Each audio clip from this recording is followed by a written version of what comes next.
Live from Fargo and serving you on TV, online, and on the go. This is Valley News Live at 6.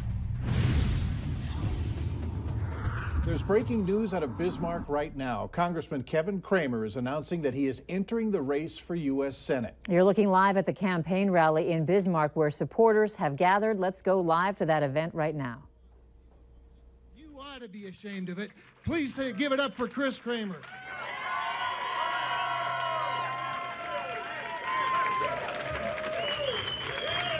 And by the way, the real reason those protesters want to bully her out of the job is she's 3-0 as a campaign manager. We're also joined by our daughters.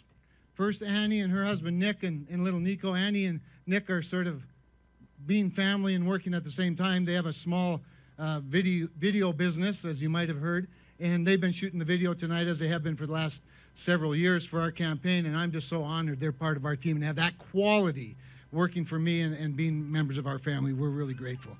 Rachel and Cale are with us with their kids as well. Rachel and Cale step up whenever we need, whatever needs being done, they do it. Rachel she gets the mail, she opens the envelope, she inputs, the numbers, she makes the deposits, and the great thing about Rachel and Nick or Rachel and Cale and Nick and Annie and the families is they take turns when the campaign calls Chris and me away, and it often does. They take turns taking care of the light of our lives, little Abel Cramer. There's Abel right there.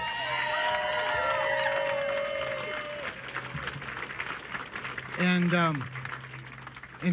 Abel, we love you, and we're so proud you're part of our family.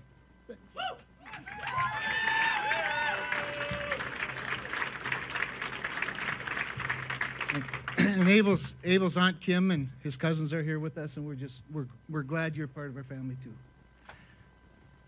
The people of our state have given me an incredible... Kevin Cramer has been North Dakota's lone member in the U.S. House since 2013. Tonight, again, he's officially throwing his name in the hat as a challenger to current U.S. Senator Heidi Heitkamp. Now, back in January, Cramer said he was not running for Senate, opting instead for another House term.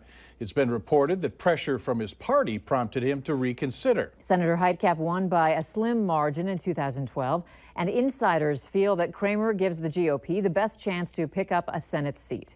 Just Wednesday, Cramer said he was reconsidering whether to run out of patriotism. He promised a decision by the weekend, and that's where we are right now. Now, another candidate for U.S. Senate, Tom Campbell, is at that same event in Bismarck. Our sources say that Campbell is endorsing Cramer and is announcing that he will be seeking what will be Cramer's vacated seat, the U.S. House seat. So stick around. Chris Berg is at the Ramada Inn in Bismarck, and he'll be joining us shortly with a live one-on-one interview with Kevin Cramer.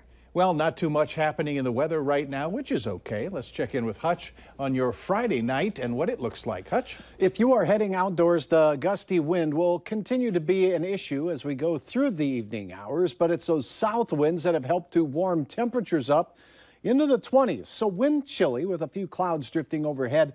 It's going to stay quiet but breezy with steady temperatures in Fargo in the low to mid 20s all evening long.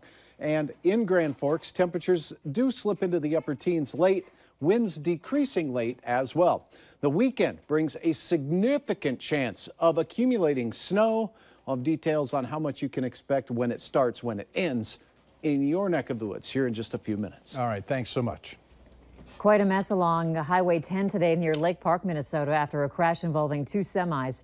It happened around 8 this morning. One of the semis rear-ended the other, which was hauling building materials that started on fire. Traffic on that stretch of Highway 10 was being rerouted for a time while crews cleared the scene.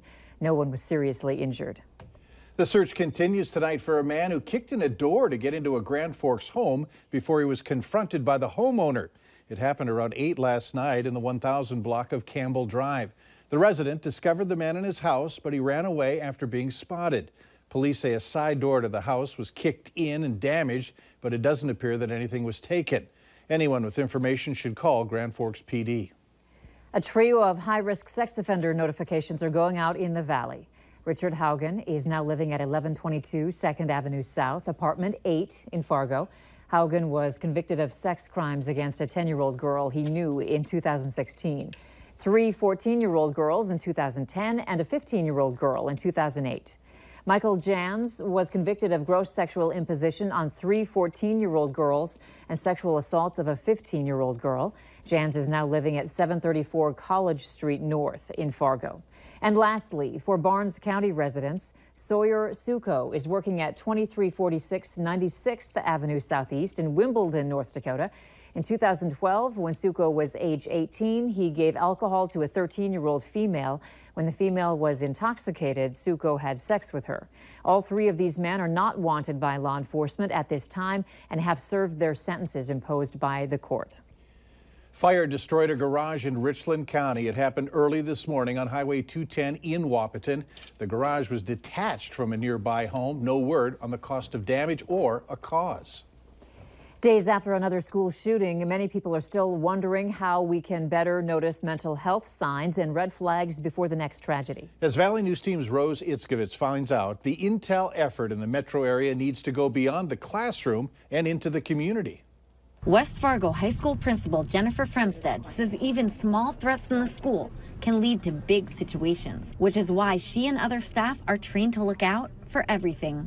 Changes in behavior, whether it is a shift from being calm and collected to aggressive or even overly excited. So it can be something as simple as attendance, or it can be something as profound as a verbal report. But vetting students doesn't end with school staff. West Fargo High works directly with the police department.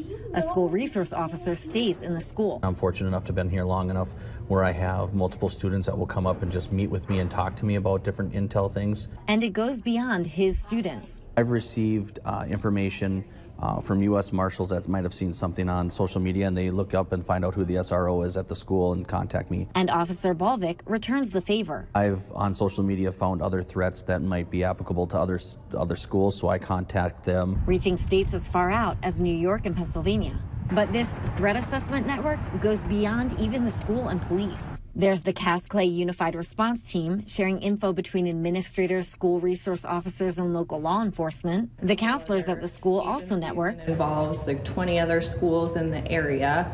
Through Dakota Medical Foundation. Being able to target some of those warning signs and red flag type things so that we can be a little bit more proactive. And finally, once the intel's passed through staff, police, and counselors, they come to me and I help connect them so we can ensure safety and that these things don't happen again. In West Fargo, Rose Itzkovitz, Valley News Live. The school says there are even more network groups than mentioned. For instance, all school principals in the Eastern Dakota Conference meet once a quarter to discuss trends and social media changes. A bunch of dog food brands are being recalled. Later on Valley News Live at 6, which ones have small amounts of a euthanasia drug?